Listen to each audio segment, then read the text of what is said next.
Hello, आवाज आ रही है?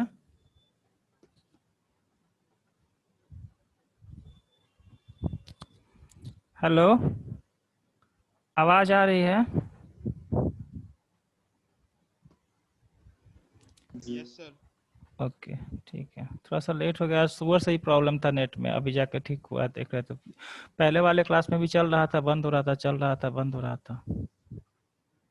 जबकि हम दो दो को सिम रखे हुए हैं, फिर दूसरा सिम से करते हैं, फिर उस सिम से करते हैं। उस दिन आप लोगों को क्लैंपर में कंफ्यूजन था ना? उस दिन आप लोगों को क्लैंपर में कंफ्यूजन था ना? हेलो, पॉजिटिव क्लैंपर जो करवाए थे उसमें कंफ्यूजन था ना आप लोगों को? आज पहले निगेटिव क्लैंपर देखिए, कुछ आपका क्लियर हो जाएगा, उसके बाद फिर पॉजिटिव वाला भी बता देंगे फिर से दोबारा से। पहले निगेटिव देखिए, आपको 50% है कि 70% है कि क्लियर हो जाएगा।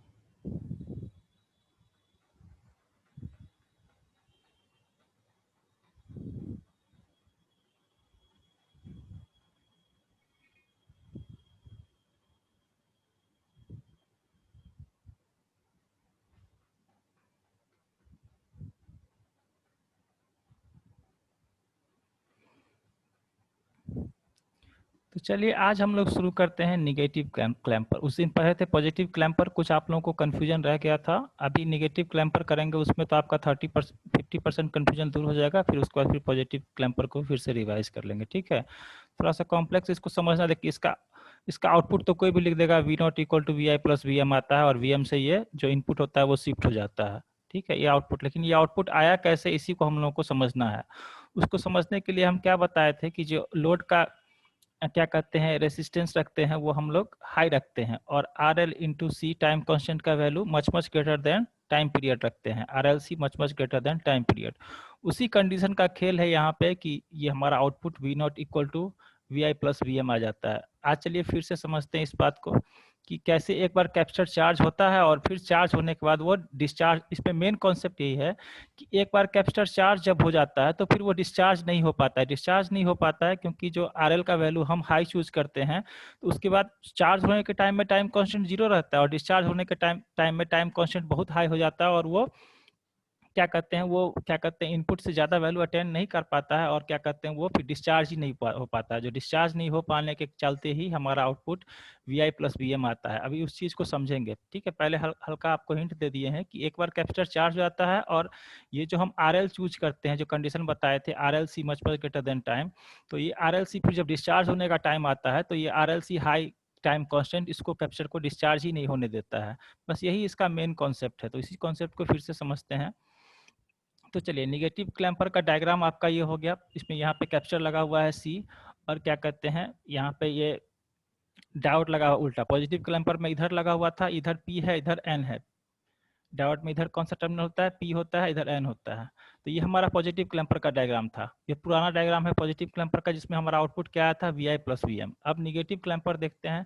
तो नीचे वाला डायग्राम जो है, ये डायग्राम जो है, ये हमारा निगेटिव क्लैंपर का है। निगेटिव क्लैंपर में क्या होता है, वैसा ही रहता है, बस डायोड को हम उल्टा लगा देते हैं, पी टू एन, और इस डायरेक्शन में लगा देते हैं। यहाँ भी हमारा कंडीशन ये है कि लोड रेसिस्टेंस को हम लोग हाई रखते हैं, ठीक है? अब इसी के ऑपरेशन को हम लोगों को समझना है। इसके ऑपरेशन को समझना है कि हमारा ये इनपुट सिग्नल है, ये हमारा क्या है, इनपुट सिग्नल है। ये हमारा इनपुट सिग्नल है, V I equal to V M sine omega T, जो हम यहाँ से इनपुट डाल रहे हैं सिग्नल को। यही इनपुट सिग्नल क्या होता है, पॉजिटिव क्लैंपर में वी एम ऐड हो जाता है तो वी एम से ऊपर शिफ्ट हो जाता है, निगेटिव क्लैंपर में वी एम घट जाता है, आउटपुट तो नीचे शिफ्ट हो जाता है। ये कैसे आएगा आउटपुट, वो हम दिखाते हैं। तो हम ये हमारा इनपुट वेव फॉर्म है, V M sine omega T, क्या कहते हैं, जीरो से टाइम पीरियड, ये टी टाइम पीरियड कितना होता है साइन वेव का, 2 पाई होता है, तो 2 पाई पे ये एक साइकिल कंप्लीट करता है, जिसको कि हम टी से यहाँ पे डिनोट कर रहे हैं। टी इक्वल टू कितना है, यहाँ पे 2 पाई है, यहाँ पे क्या है, पाई बाई 4 है। मतलब एक साइन वेव एक साइकिल 0 से 2 पाई पे उसका एक साइकिल होता है, उसके बाद वो साइकिल रिपीट करता है। और 0 से पाई तक उसका क्या, पाई बाई 2 तक क्या होता है उसका, 0 से क्या कहते हैं, 0 से पाई तक उसका क्या होता है, क्या उसका क्या कहते हैं, उसका 0 से पाई तक उसका क्या होता है, उसका हाफ पॉजिटिव हाफ साइकिल होता है। तो यहाँ पे देखिए, यहाँ पे टी लिए हैं 3t/4, t/2 और t/4 लिए हैं। तो यहाँ पे हम टाइम पीरियड को इस तरह से डिवाइड कर लिए हैं। अब देखिए क्या होता है कि हम बात करते हैं जब हमारा टाइम पीरियड 0 से t/4 के बीच में है, मतलब इस पॉजिटिव का इस पार्ट को लिए हैं 0 से t/4, ये पूरा t/2 तक हमारा पॉजिटिव है, लेकिन t/4 से 0 तक वाले पार्ट का ऑपरेशन हम चेक कर रहे हैं। यहाँ से लेके 0 से लेके t/4 तक का हम लोग ऑपरेशन चेक कर रहे हैं। इस केस में क्या होगा, 0 से t/4 के केस में क्या होगा, हमारा वोल्टेज क्या है, पॉजिटिव है, तो P पे पॉजिटिव, N पे निगेटिव, तो डायोड हमारा क्या हो जाएगा, फॉरवर्ड बायस हो जाएगा। तो डायोड फॉरवर्ड बायस हो जाएगा मतलब डायोड ऑन हो जाएगा। अगर ये हमारा आइडियल डायोड है तो इसको हम शॉर्ट सर्किट से दिखाएंगे जब डायोड ऑन हो जाता है। अगर क्या कहते हैं हमारा प्रैक्टिकल डायोड है तो एक बहुत लो रेजिस्टेंस RF से दिखाएंगे, क्योंकि बहुत लो रेजिस्टेंस है और करंट हमारा फ्लो कर रहा है। तो दो केस हम यहाँ पे लेते हैं। ऐसे जनरली हम हमेशा आइडियल डायोड से ही ऑपरेशन करते हैं, लेकिन प्रैक्टिकल डायोड का भी हम एग्जांपल बता दिए यहाँ पे। तो क्या होगा जब ये डायोड ऑन हो गया 0 से t/4 तक का जो हम टाइम पीरियड लिए हैं, तो ये क्या होता है, अगर प्रैक्टिकल डायोड की बात करें तो एक forward resistance RF small resistance से ये रिप्लेस हो जाएगा। ये RL हमारा पहले से हाई था, तो इसका टाइम कांस्टेंट क्या हो जाएगा, टाइम कांस्टेंट हम कहाँ से देखते हैं, कैपेसिटर से देखते हैं, और इसको इनपुट को शॉर्ट मान लेते हैं। यहाँ से देखेंगे तो ये दोनों हमको पैरेलल में दिखेगा। स्मॉल और हाई का पैरेलल कॉम्बिनेशन क्या होता है, स्मॉल ही होता है। हम बताए थे कि 100 मेगा ओम और 100 ओम और 10 मेगा ओम का पैरेलल कॉम्बिनेशन लोगे तो कम ही आएगा। तो स्मॉल और हाई का पैरेलल कॉम्बिनेशन क्या आता है, स्मॉल ही आता है। तो इसका टाइम कांस्टेंट करीब करीब कितना हो जाएगा, RF इंटू सी, मतलब स्मॉल रेसिस्टेंस इंटू सी के बराबर हो जाएगा। और RL पैरेलल टू RF लेंगे तो करीब करीब RF के बराबर ही होता है। बहुत हाई और बहुत कम का क्या कहते हैं, पैरेलल कॉम्बिनेशन बहुत कम ही आता है। तो हमारा टाइम कांस्टेंट इसका करीब करीब RF इंटू सी हो जाएगा। तो ये तो प्रैक्टिकल डायोड की बात हो गई, लेकिन जनरली हम लोग आइडियल डायोड लेके ही कंसीडर करते हैं। तो आइडियल डायोड के केस में क्या हो जाएगा, आइडियल डायोड में लेंगे तो हम डायोड को किससे दिखाएंगे, ऑन हो गया तो शॉर्ट सर्किट से दिखाएंगे। शॉर्ट सर्किट हो गया तो अब क्या कहते हैं, यहाँ से हम इसका टाइम कांस्टेंट देखेंगे तो यहाँ ये तो शॉर्ट हो गया, ये तो 0 हो गया, तो 0 इंटू सी इक्वल टू 0, मतलब टाइम कांस्टेंट बहुत कम है, 0 सेकेंड। मतलब जैसे ही इसमें हम इनपुट देंगे पूरा का पूरा वोल्टेज यहाँ पे ये एब्जॉर्ब हो जाएगा इसमें, क्योंकि बहुत टाइम कांस्टेंट बहुत छोटा है, तो सीधा कैपेसिटर क्या कर लेगा, यहाँ 10 वोल्ट दिया तो 10 वोल्ट यहाँ पे पूरा का पूरा आ जाएगा। मतलब तुरंत इतना टाइम कांस्टेंट की सारा वोल्टेज यही ले लेगा, मतलब ये पूरा तुरंत चार्ज हो जाएगा। इसका ये कहने का मतलब हुआ। तो अगर हम 0 से t/4 तक साइकिल की बात करते हैं, पॉजिटिव हाफ साइकिल लिए हैं, लेकिन कहाँ से कहाँ तक लिए हैं, 0 से t/4 तक। ये पूरा का पूरा पॉजिटिव साइकिल है, लेकिन यहाँ पे क्या आ रहा है, मैक्सिमम वैल्यू आ रहा है। तो 0 से t/4 तक का जब हम लिए हैं तो कैपेसिटर क्या हो गया, ऑन हो गया। और आइडियल डायोड के केस में क्या हो गया, तुरंत चार्ज हो गया। चार्ज हो गया तो क्या हो गया हमारा, ये डायोड हमारा क्या करेगा, ये डायोड हमारा शॉर्ट सर्किट की तरह बिहेव करेगा। अगर ये शॉर्ट हो गया यहाँ से यहाँ तक तो आउटपुट पे क्या आ जाएगा, 0। यहाँ से यहाँ तक अगर शॉर्ट है तो आउटपुट पे क्या वोल्टेज आएगा, आउटपुट पे हमारा 0 वोल्टेज आएगा। पूरा का पूरा वोल्टेज कहाँ आ गया, कैपेसिटर के पास में आ गया। ठीक है, हम बताए थे कि जिधर डायोड का डायरेक्शन होता है उधर ही हम क्या करते हैं, डायोड में डायरेक्शन में जिधर करंट फ्लो करता है उसी हिसाब से हम कैपेसिटर का पोलैरिटी भी अपने हिसाब से डिसाइड करते हैं। तो यहाँ P से N है तो मतलब इसमें करंट कहाँ फ्लो करेगा, इधर P से N की ओर फ्लो करता है डायोड। तो ये अगर P से N फ्लो कर रहा है तो मतलब करंट इधर से आ रहा है, तो यहाँ कैपेसिटर पे भी हम क्या लिए, इधर पॉजिटिव लिए इधर निगेटिव लिए, और यहाँ से सप्लाई तो आ ही रहा था। तो देखिए अब क्या कहते हैं, इसमें हम लोग किरचॉफ्स वोल्टेज लॉ लगाते हैं। तो यहाँ पे क्या हो जाएगा, यहाँ पे क्या करता है, राइज हो रहा है -V से +V, तो राइज हो रहा है +V है। यहाँ पे क्या हो रहा है, प्लस से माइनस ड्रॉप हो रहा है तो -VC। यहाँ पे क्या हो रहा है, ड्रॉप हो रहा है तो यहाँ पे 0 लिखे हैं, क्योंकि यहाँ डायोड के अक्रॉस तो कुछ वोल्टेज नहीं, 0। तो VC इक्वल टू VI। तो VC में यहाँ पे जो कैपेसिटर के अक्रॉस जो वोल्टेज आया VC इक्वल टू T/4 पे, वो कितना आ गया, इनपुट वोल्टेज के बराबर ही। मतलब जहाँ पे जो इनपुट रहेगा हमारा वही हमारा कैपेसिटर का वोल्टेज आएगा। मतलब ये हो गया कि अगर 0 से लेकर के क्या कहते हैं VM तक बात करें तो जो हमारा इनपुट का वैल्यू यही है, इतना है मान लो, जो है यहाँ पे जो वैल्यू है वही वैल्यू हमारा आउटपुट पे आएगा। वहाँ पे जो वैल्यू है T=4 पे हमारा क्या आ जाएगा, VM। इनपुट का वैल्यू VM है तो आउटपुट पे भी हमारा क्या आ जाएगा, VM। मतलब आउटपुट पे नहीं, सॉरी, हमारा कैपेसिटर के अक्रॉस वोल्टेज क्या आ जाएगा, VM आ जाएगा। कैपेसिटर तो अभी आउटपुट तो हमारा क्या कहते हैं 0 है, आउटपुट तो हमारा 0 है, आउटपुट हमारा 0 है। कैपेसिटर के अक्रॉस वोल्टेज क्या आ जाएगा, VC equal to VI। Output तो 0 है क्योंकि ये शॉर्ट सर्किट है, तो जो हमारा क्या कहते हैं इनपुट है वही हमारा कैपेसिटर के अक्रॉस वोल्टेज आ जाएगा। तो मतलब VC एट T/4 और V I at T by four equal to V M. T by four पे क्या था, मैक्सिमम वैल्यू था इनपुट का, तो वही वैल्यू क्या रहेगा हमारा कैपेसिटर के अक्रॉस भी रहेगा, और वही वैल्यू हमारा किसके अक्रॉस रहेगा, इनपुट वोल्टेज के अक्रॉस जो वैल्यू था वही हमारा कैपेसिटर के अक्रॉस आ जाएगा। अब बात करते हैं V C equal to T by four plus. V C equal to T by four plus मतलब टी बाई फोर से जस्ट ज़्यादा, मतलब टी बाई फोर से जस्ट ज़्यादा, थोड़ा सा ज़्यादा। थोड़ा सा ज़्यादा इसलिए ले रहे हैं क्योंकि कैपेसिटर की एक प्रॉपर्टी होती है कि capacitor doesn't allow sudden change in voltage, मतलब तुरंत वोल्टेज में वो चेंज नहीं करता है, थोड़ा देर के लिए वोल्टेज को वो होल्ड करके रखता है, तुरंत वो वोल्टेज को चेंज नहीं करता है। तो जस्ट देखिए सर जीरो, वो तो इंडक्टर करता है ना। इंडक्टर उसको नहीं, इंडक्टर करंट को करता है, हाँ, इंडक्ट, करंट को इंडक्टर करता है। हाँ तो कैपेसिटर को वोल्टेज करता है, ठीक है। कैसे करता है, क्या कैसे यस। कैसे करता है, इक्वल सी इक्वल टू क्या होता है डी बी बाई, क्या होता है वी इक्वल टू सी, क्या I equal to C D B by D T, ठीक है।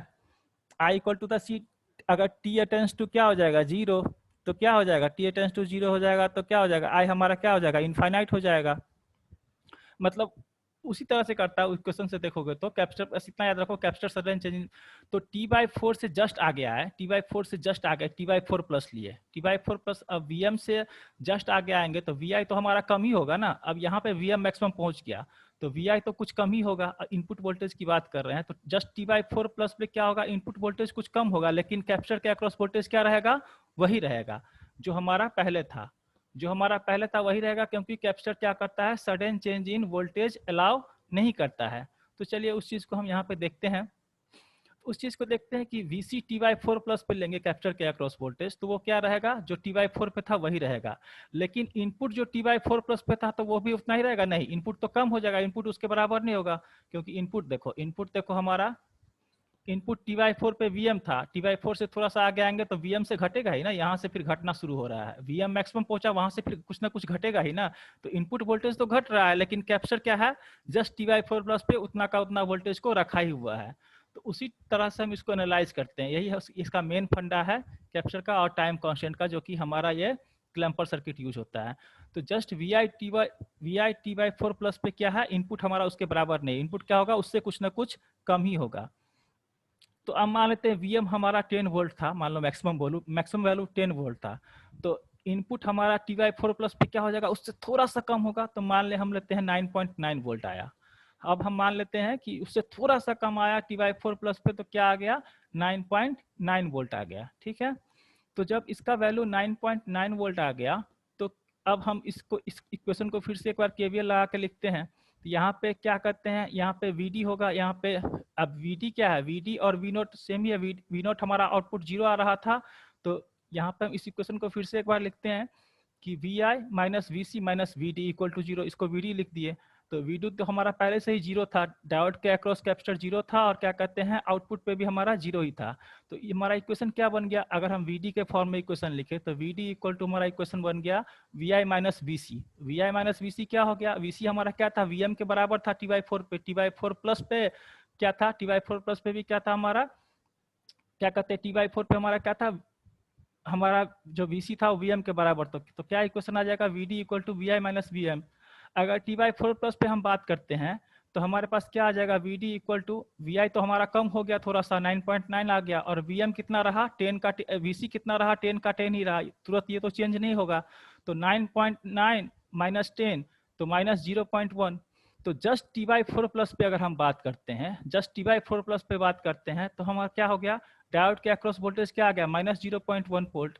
अब डायोड के अक्रॉस अगर माइनस 0.1 वोल्ट आ गया, तो ये P इधर N, तो क्या हो जाएगा हमारा डायोड, जो डायोड हमारा ऑन हुआ था वो क्या हो जाएगा ऑफ हो जाएगा, क्योंकि P के तरफ निगेटिव हो गया और N के तरफ पॉजिटिव हो गया।